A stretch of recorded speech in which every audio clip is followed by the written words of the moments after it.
Good morning. It's wonderful to see all of your names on black screens, but you know, such is life. Anyway, uh, so today we have two things planned. One is to work through a case and sort of draw out our understanding of the details of that case so that we can understand the principles that come out of it and sort of give ourselves some understanding of the reasoning that leads to the concepts that we're trying to work from. And then if there's time, there usually hasn't been so far this week, but if there's time, we're gonna sort of expand on those concepts and take a look at something a little broader. So let's start with the case. So here's the case. It's Walsh versus Lonsdale.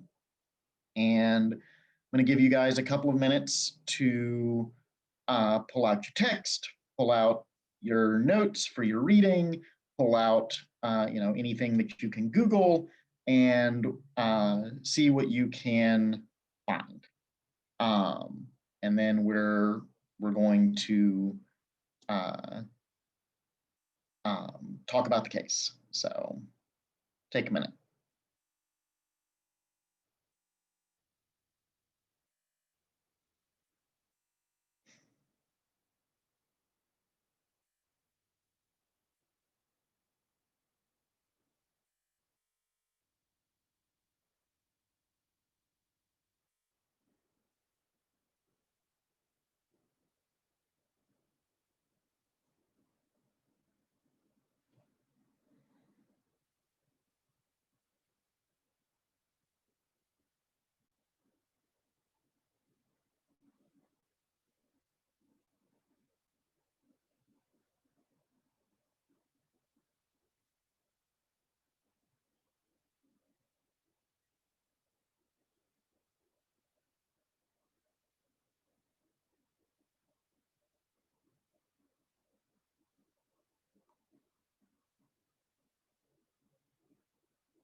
Okay, so everybody's had a minute to sort of look things over, make sure that they have something in front of them related to the case, which for our latecomers is Walsh versus Lonsdale.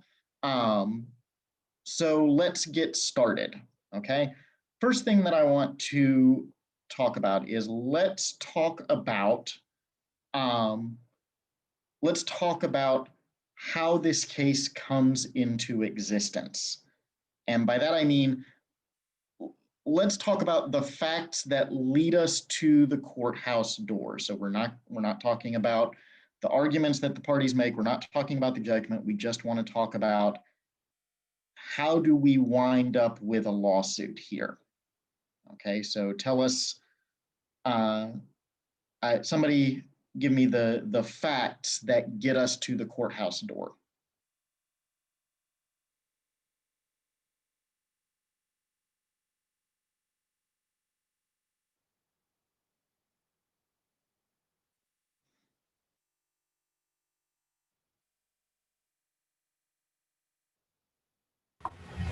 Okay, good morning, sir. Can you hear me? Good morning. I can hear you. Go ahead. Okay, so from what I understand, what brought them to the court is the fact that the landlord, there was an agreement to pay rent in quarterly made between the landlord and the tenant. There was also an agreement that if the landlord requested payment for a year, he could get it. Now, what brought them to court is that the tenant was paying quarterly in arrears and the landlord requested the payment for a year, but the claimant refused to pay. Therefore, they landlord brought the claimant to the court to get the year in advance payment.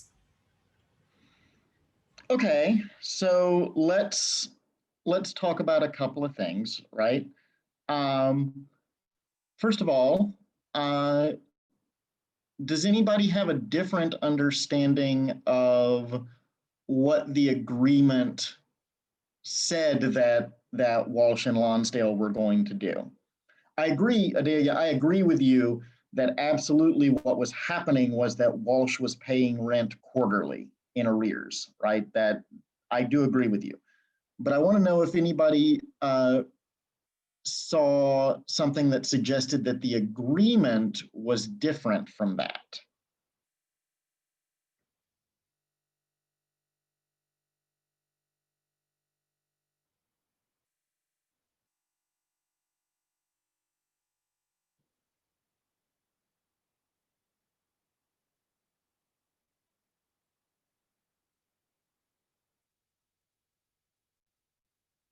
Yeah, go ahead, Markeisha.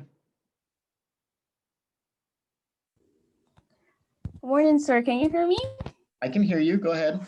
Yes. What I saw was that the tenant brought an action for damages for illegal distress, and I think an injunction to restrain the distress. He argued that he was on pause. Sorry.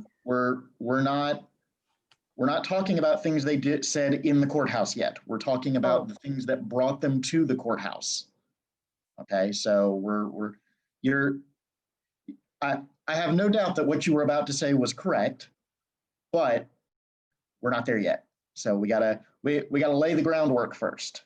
So I see you guys in the chat. Adelia, thank you for answering that question. Okay, so you guys were mentioning the lack of a deed. Why was the lack of a deed important?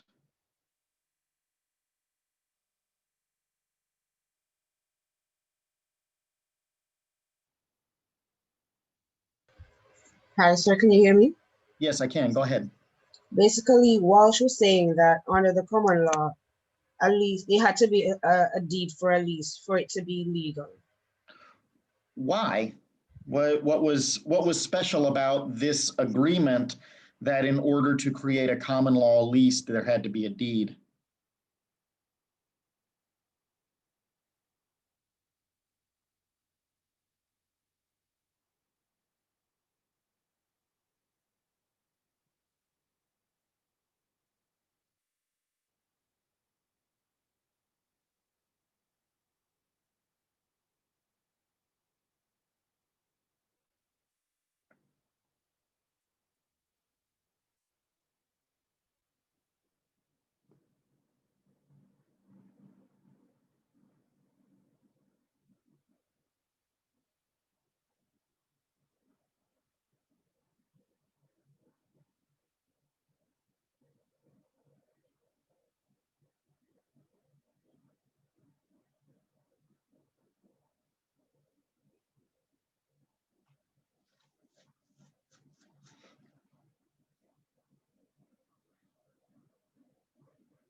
So the question is, Corinna's correct that the issue is the lack of a deed. But why does the lack of a deed matter? Did any, presumably some of you rent the places where you live. Have any of you ever executed a deed for your lease? Go ahead, Serena. Is it that if there's no deed, then you have to determine whether or not you will be giving remedies on their equity? Well, that's a little further down the line, right? So why does the common law require the deed?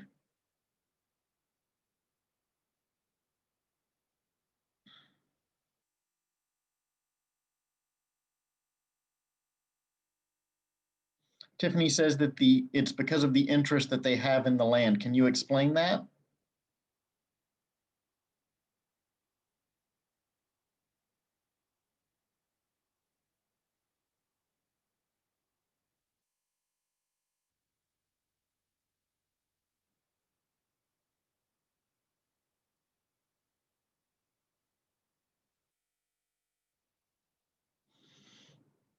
Well, I think that the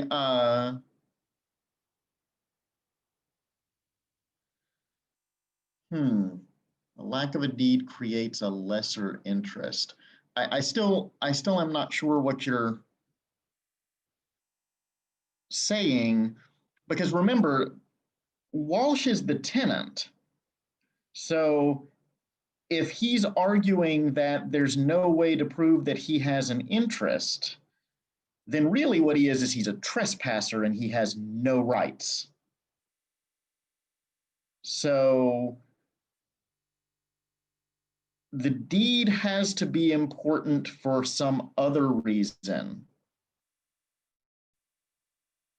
right? Walsh wouldn't be arguing that the lack of a deed is important unless he had some other reason, some other way in which he still got to keep possession.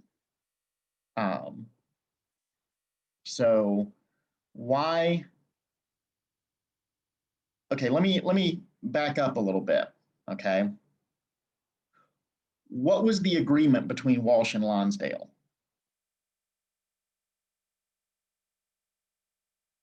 Like, what was Lonsdale promising to give Walsh? Walsh was promising to give Lonsdale money. What was Lonsdale promising to give Walsh?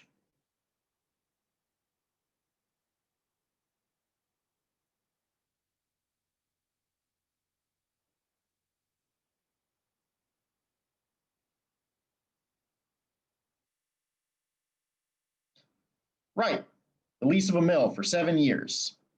Okay. So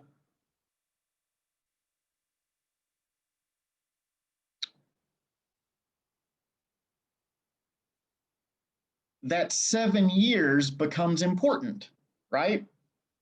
Because leases longer than 3 years have to be evidenced by a deed.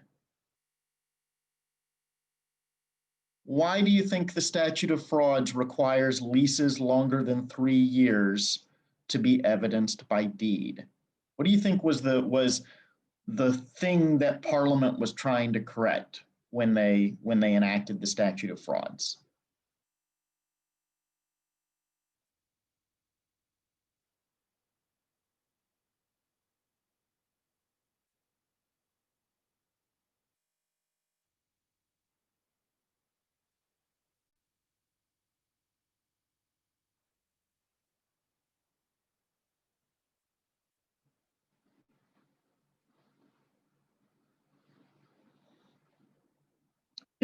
Tiffany's sort of hitting on the right wavelength, right? Is that the lack of a deed creates uncertainty. We're not sure who has the right to the property.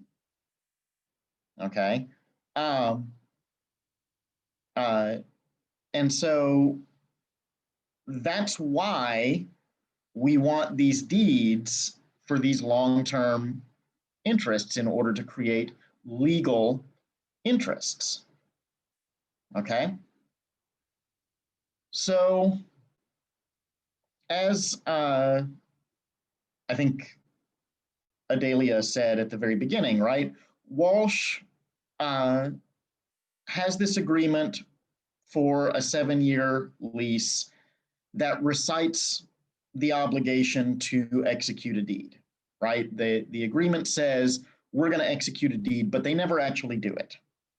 Walsh is paying his rent quarterly in arrears, and Lonsdale comes along and demands a year's rent payable in advance, which is provided in the contract. He's allowed to make that claim.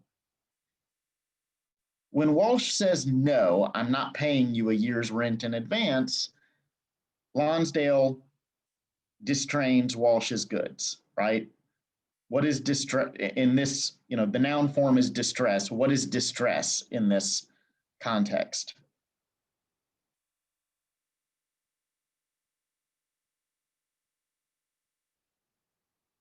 Right.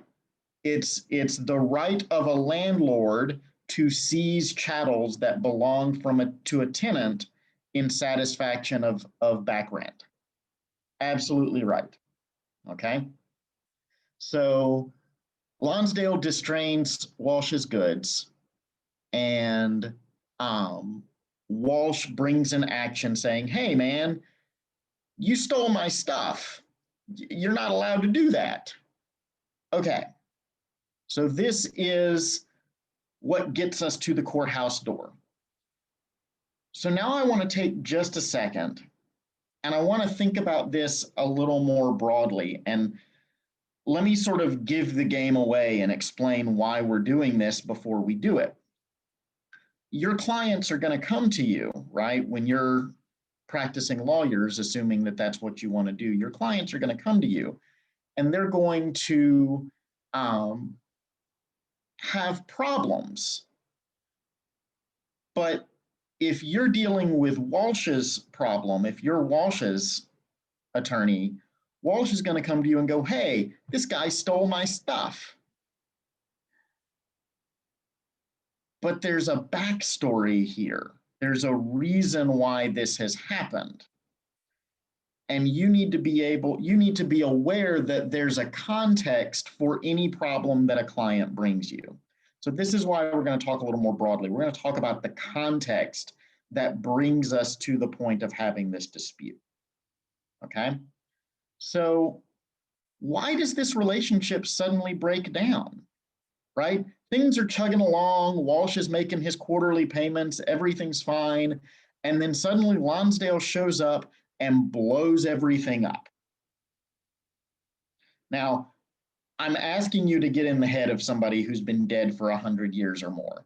So there's not a wrong answer here. There's not a right answer. There's just, hey, if I were in Lonsdale's shoes, what would force me to do something like this?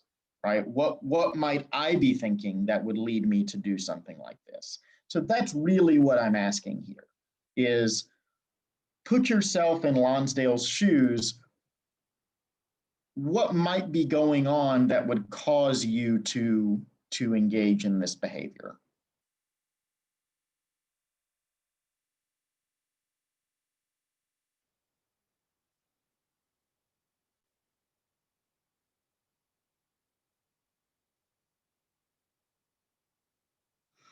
What do you mean by notice, Keandra?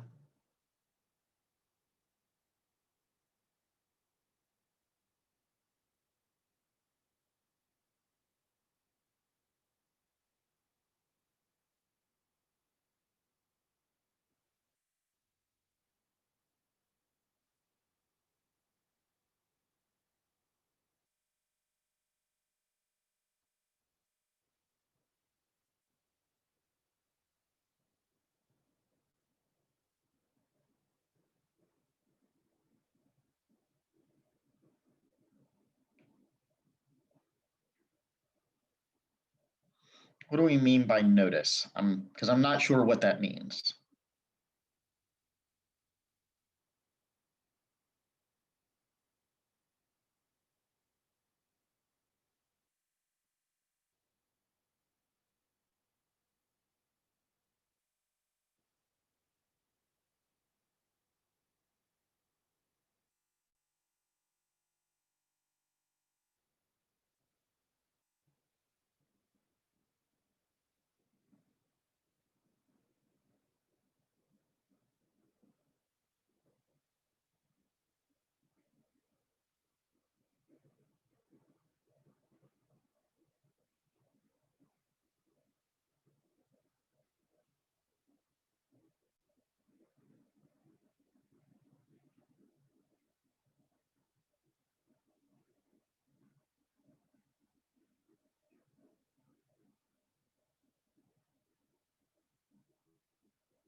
Does anybody else want to take a stab at explaining Lonsdale here?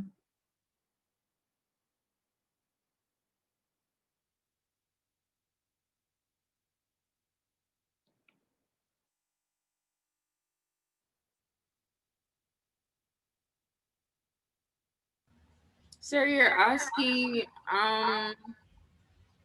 why Lonsdale suddenly wanted his money? Right. Well, probably he had a bigger debt and he wanted the year's payment in advance. Okay, right, that's absolutely reasonable, absolutely possible, is that he's got a cash flow issue and he can't afford to wait the 9 months for, this, the rest of this payment, so he needs it, um, he needs it now, right? But Kimberly, remember that the issue is that um, Lonsdale is suddenly changing the way in which the rent is being collected, right? The rent had been being collected quarterly in arrears. What does that mean, in arrears?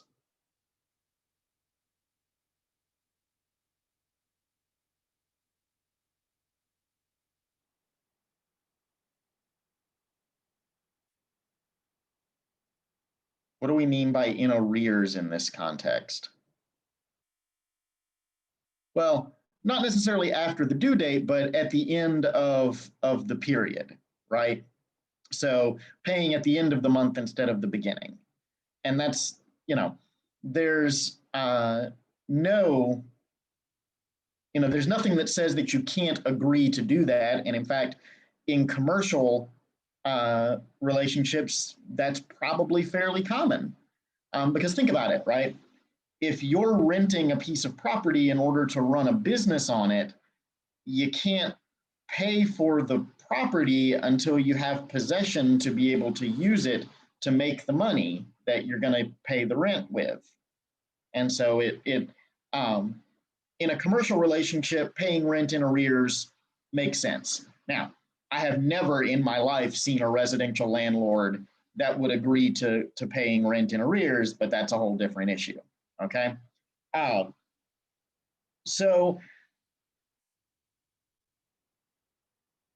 I think, there is an argument here, right, that what could be going on is that Lonsdale has something that's sort of unrelated to this relationship where he needs to convert a receivable into cash. Okay. That's not unreasonable. I think that's a perfectly legitimate answer. But what about, like, how would a landlord react if he thought the tenant was about to go out of business?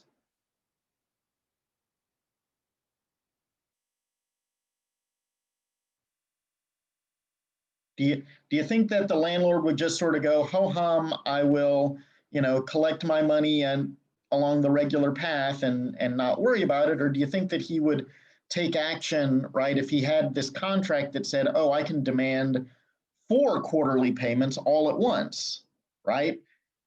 That's what the landlord would do. So let's think about, some global context. What's happening in the cotton industry at around this time, right? So this is the early. Exactly. You're all getting the right idea. This is the late 1870s, early 1880s. So it's about 15 years after the end of the American Civil War. It's right after the end of Reconstruction. So American cotton has been, the availability of American cotton has changed significantly, right? During the early 1860s, it disappeared from the market because of the Union's blockade of the Confederacy. And then during Reconstruction, it was quite expensive because freedmen were not especially interested in farming cotton. So you have Egyptian cotton, you have Indian cotton, but the market is changing. And so the availability of cotton is changing and the prices are changing, which means that mill profitability is changing. So, and the other, like, another piece of this puzzle, right? So this is about 20 years after the Lancashire textile strikes. So unionization is becoming more prevalent throughout English textile mills, which is going to increase costs because it's going to increase wages. It's going to create uncertainty in the textile supply, right?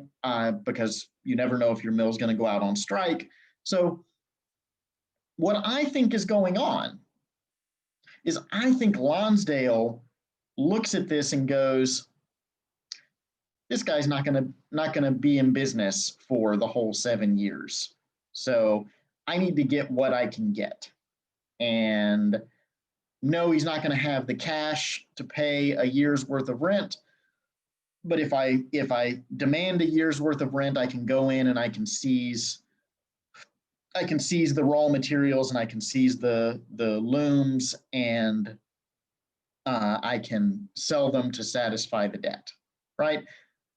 So this, I think, is what's really going on, is I think that Walsh is trying to prevent himself from going bankrupt. And he's putting money in one pocket to pull it out of the other to pay.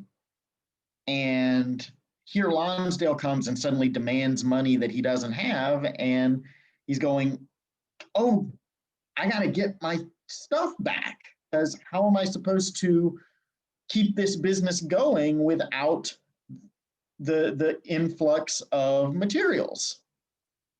So all of this is to give you the context for where this dispute comes from. This is bet the company litigation for Walsh, right? If he loses, he's done.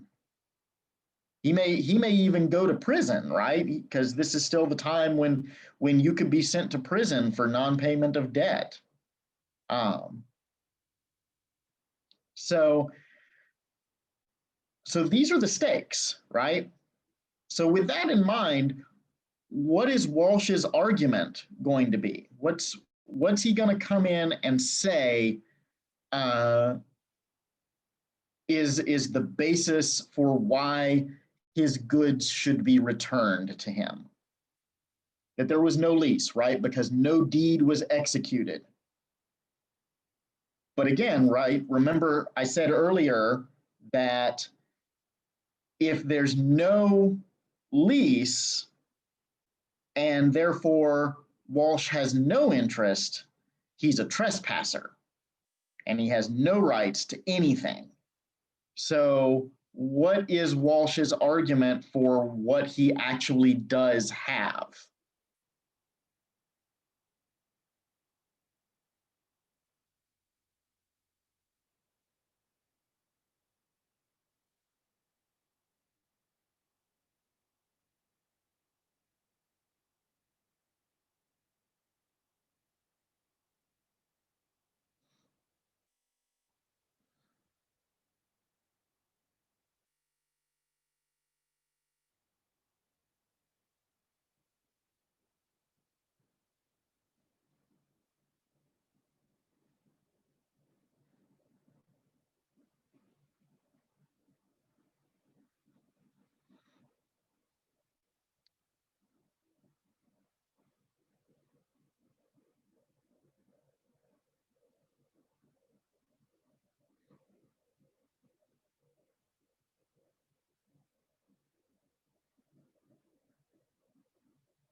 Sure. Tiffany's absolutely right that Walsh is arguing that with no deed, there's no common law lease, and so the remedy of distress is not available. Okay. But the problem is that if no interest in land is created whatsoever, if Walsh has no interest in the property, he's a trespasser. And so he has no rights. So what is Walsh's argument for why he's entitled to possession, even though there's no 7-year lease? So that's the question.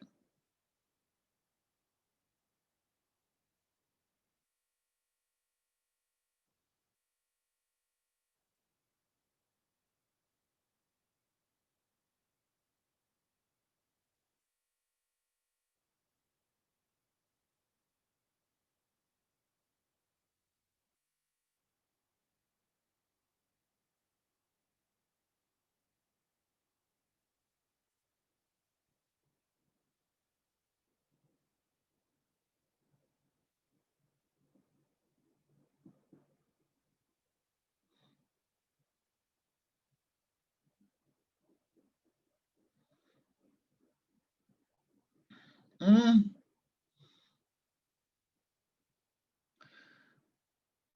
I mean, the problem is that, right, the contract very clearly says that that Lonsdale has the right to demand a year's payment in advance. So, you know, just because he'd never made that demand before, the agreement still said he could make the demand. So you're going to need a different argument than just the argument that, well, you've let us go on this way in the past, right? So you have to have a way to get past the agreement. You have to create an interest for Walsh that that would preclude the payment of a year's rent. And look, I don't mind telling you, the Wikipedia article on Walsh versus Lonsdale actually gives you the answer to this. Contract has no notice that there's no indication in anything that I've read that there's any sort of notice requirement before making the demand. Like Lonsdale can walk in on Monday, say, I want a year's worth of rent, and walk out on Monday with a year's worth of rent in his pocket. So, but that's a good question, right? That's something worth investigating. Is there something in the contract that might give us a hook here? So what I was saying before Kimmery so rudely interrupted. No, that's a joke. What I was saying was that the Wikipedia article on Walsh versus Lonsdale actually gives you an explanation of Walsh's argument that is not awful, that actually is understandable. Hint, hint, nudge, nudge, poke, poke.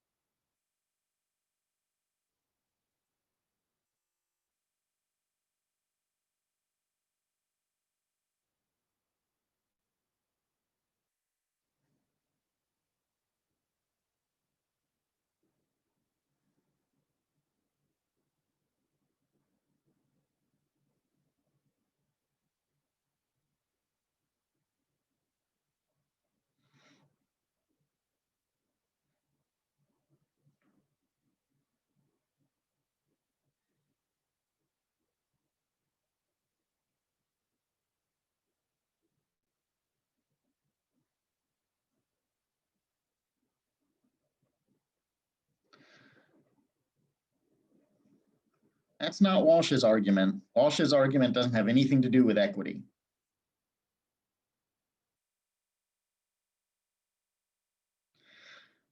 So there's definitely room to argue that because something that has come up in a couple of tutorials, but not a day, I'm going to come back to your comment, but I want to address what Corinna said, right?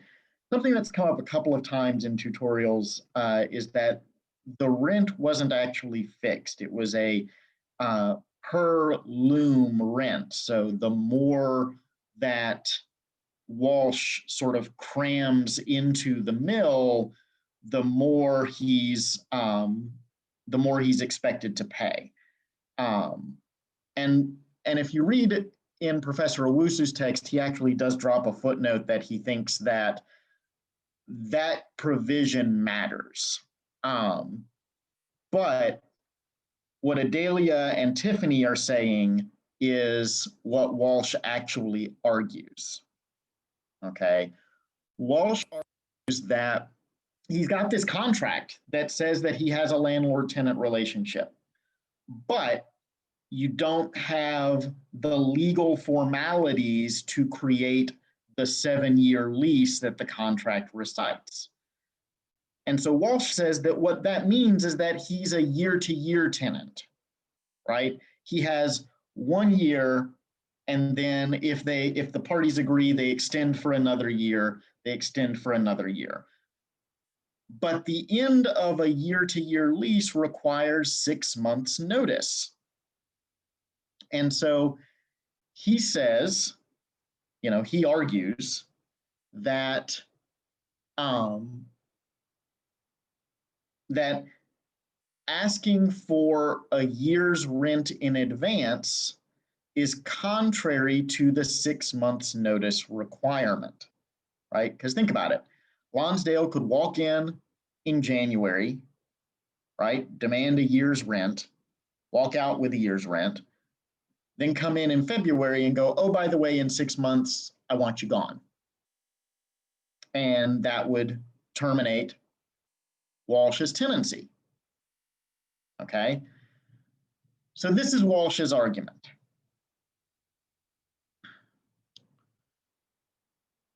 What does the court say?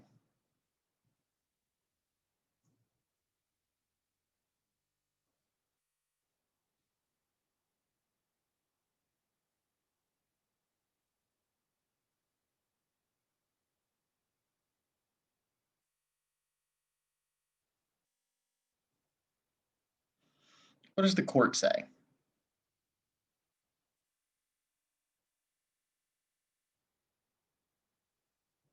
Right. Exactly right, Adelia. Exactly right. They say that equity says that if you should have done something, we're going to treat it as if it was done. Okay. So let me, and the court's language and a lot of the language that's out there talking about this case doesn't necessarily make this logic really clear. So let me unpack it for you a little bit. Okay. We have a contract. The contract specifically says that one of the things that the parties agree to do is to create a legal interest in land. Okay. Specifically, the 7-year lease in favor of Walsh. Okay. The court absolutely has the power to enter an order that says, hey guys, execute this deed, do this lease, do what you said you were going to do. Okay, that is a power the court has. That's the power to order specific performance.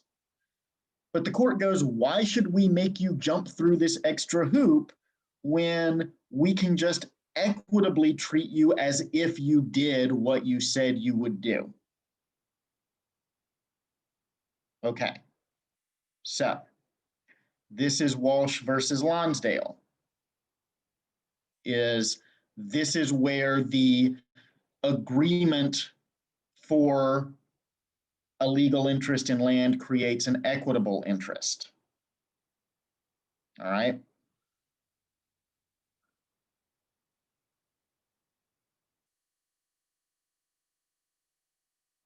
What does Walsh get out of this?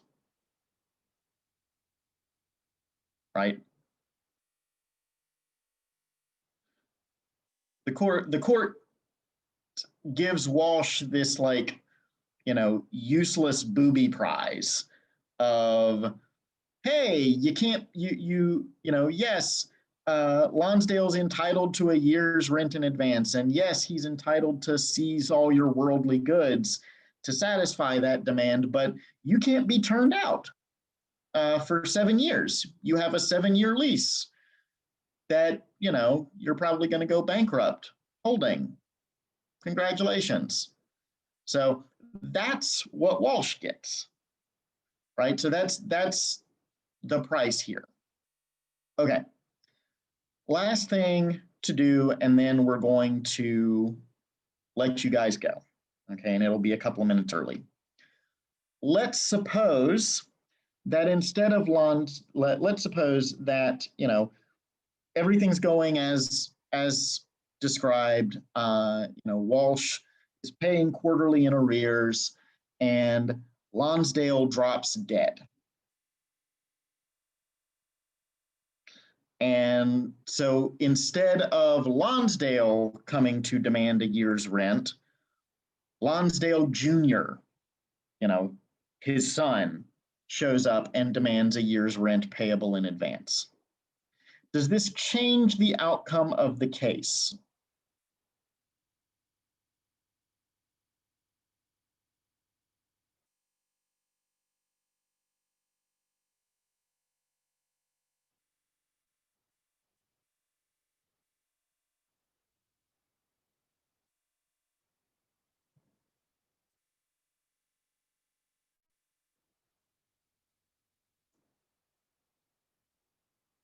Go ahead, Adelia.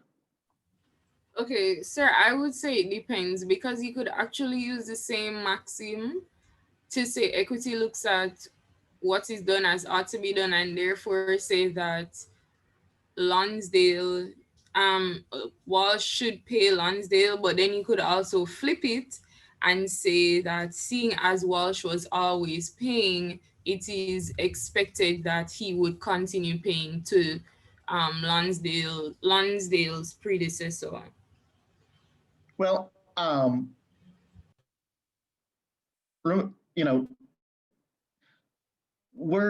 Tiffany's asking a good question, right? Tiffany Durant is asking a good question, right? Does Lonsdale's right to demand transfer to the junior? Assume that it does, right? Assume that Lonsdale's agreement, that Lonsdale Jr. sort of steps into the shoes as the landlord.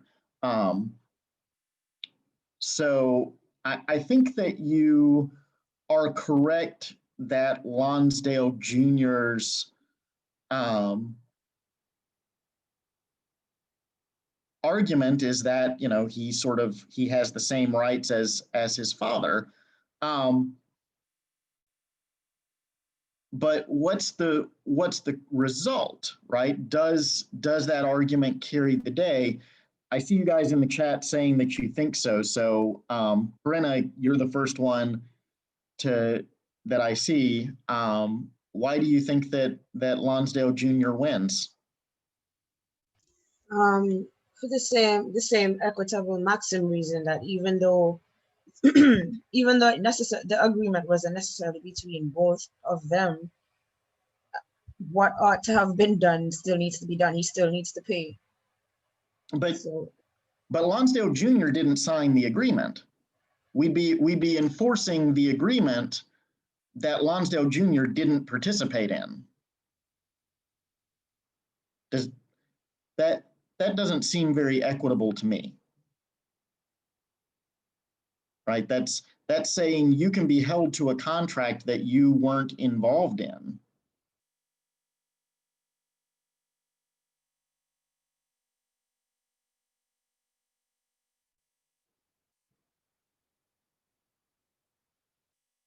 Does that seem fair? I mean, I understand, but okay, I get it.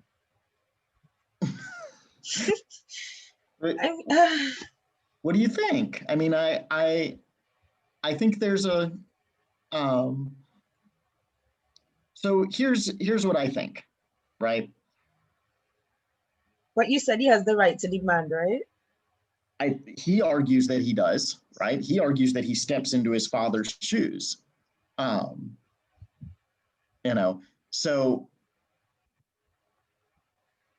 I think there's a couple of pieces here, right? The first one is you have to remember that the question of whether a subsequent participant is equity's darling, right? What is equity's darling? The bona fide purchaser for value without notice. Okay, so there's two pieces here that sort of matter. One is Lonsdale Jr. a purchaser?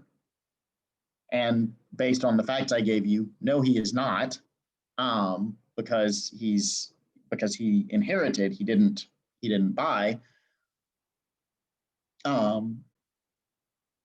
But the other piece of it is, does he have notice of the equitable estate,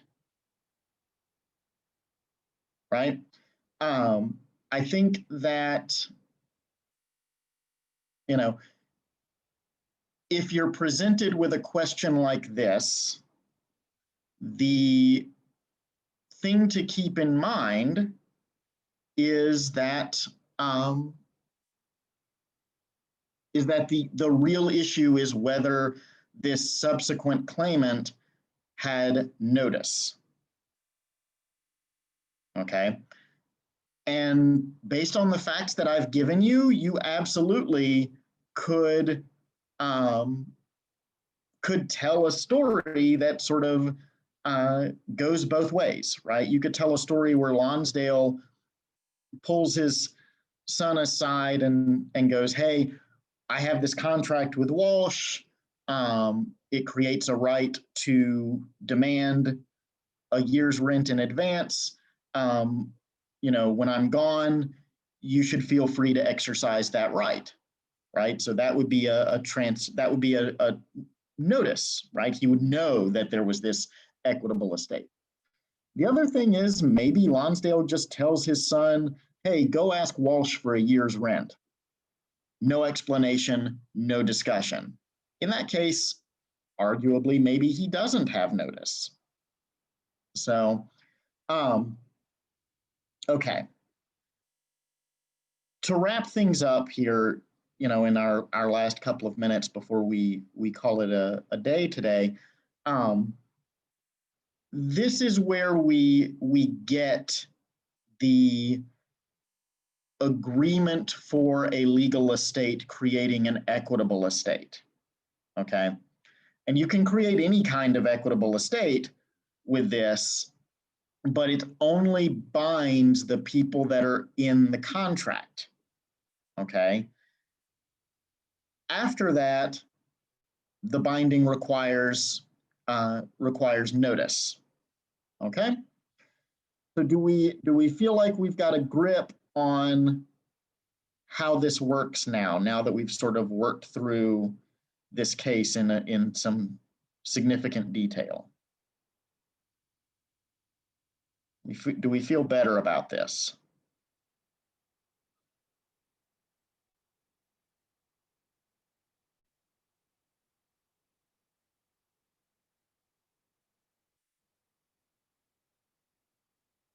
Sure. The last part is these equitable estates that are created by contracts, they only bind the people who are participating in the contract and those who have notice of them. Okay? So does that help?